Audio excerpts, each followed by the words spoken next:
I'm going to tell this exactly as it happened. My name is Mara. Welcome to Nightmare Factory. If I don't say it plainly, it feels like the forest is still editing me. Evan and I entered the Great Bear Rainforest believing it would be remote, quiet, survivable. We carried maps, GPS, food, emergency gear, and cameras. We trusted preparation. At first it felt normal. Heavy air, wet earth, trees so tall they erased the sky. Peaceful in an ancient way. The kind of quiet that makes you lower your voice without realizing it. That feeling thinned quickly. The light under the canopy dulled and stretched. Shadows lingered longer than they should have. Time felt unstable. Our GPS froze without dying.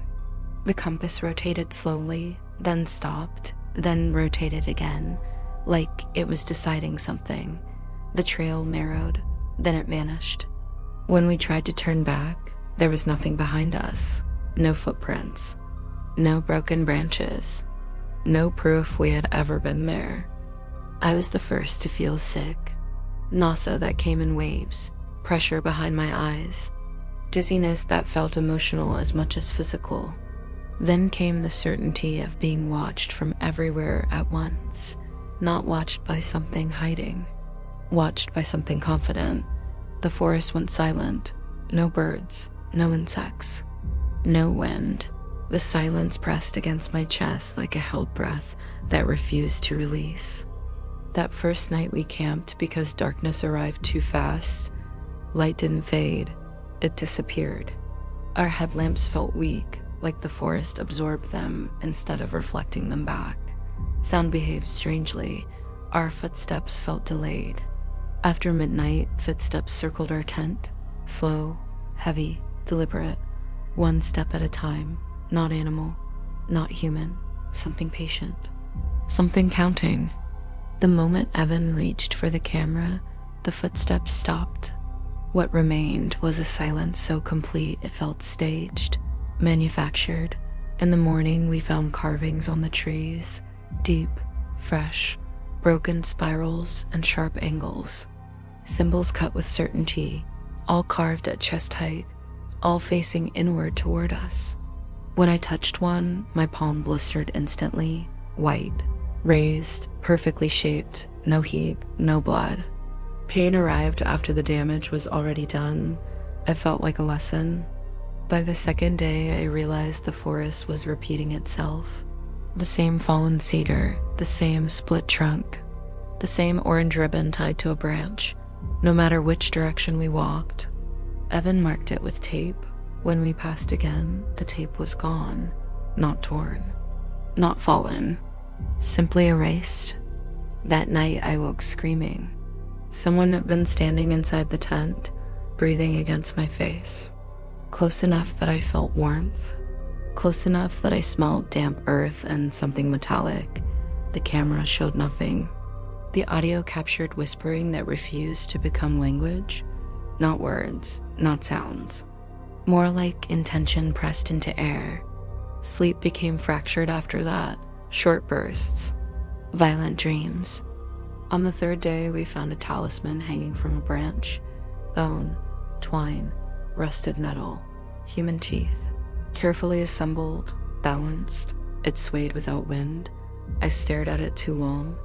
It felt familiar, comforting in a way that terrified me. Like something I had known before Evan, before memory, before my own name. Later that day, we encountered a man standing between the trees. He wasn't hiding, he wasn't approaching, he was waiting. When he stepped forward, the light struck his face wrong. His eyes reflected too brightly. His skin looked stretched like it was being worn. His mouth moved out of sync with the words. He spoke our names perfectly, the way someone does when they've practiced. When he smiled, his teeth were wrong. Too many, too even. Evan raised the camera. The man vanished. The footage showed empty forest. The audio captured breathing that did not belong to either of us. After that, the forest stopped pretending. Figures appeared openly between the trees.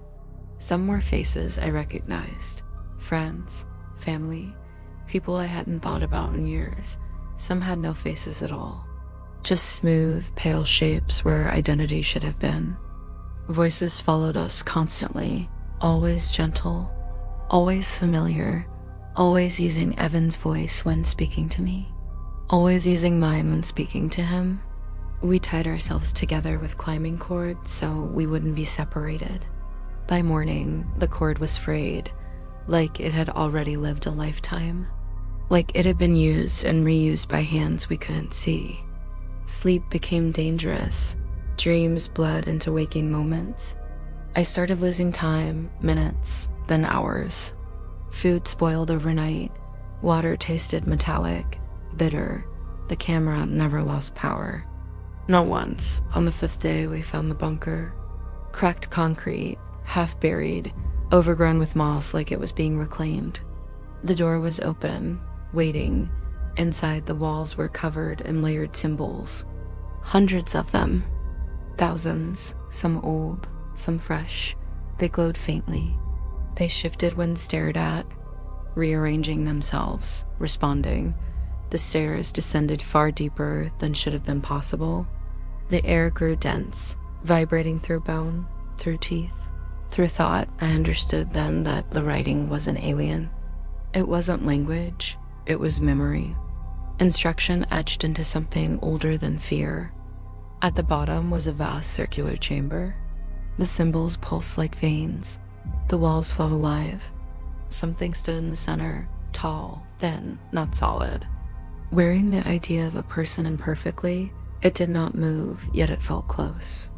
It spoke without sound, meaning poured directly into me. We were not lost. We were chosen. The forest was not haunted. It was cultivated. It needed anchors, witnesses, names. When I stepped forward, it felt like returning rather than leaving, like exhaling after holding my breath for years. Evan shouted behind me. I remember his voice breaking. I remember the cord snapping. I remember the camera hitting the ground and continuing to record. Weeks later, they found only the camera at the edge of the forest. Clean. Fully charged. The final frame showed the bunker wall. One symbol carved deeper than the rest. I know it matches Evan's name. I was the one who carved it.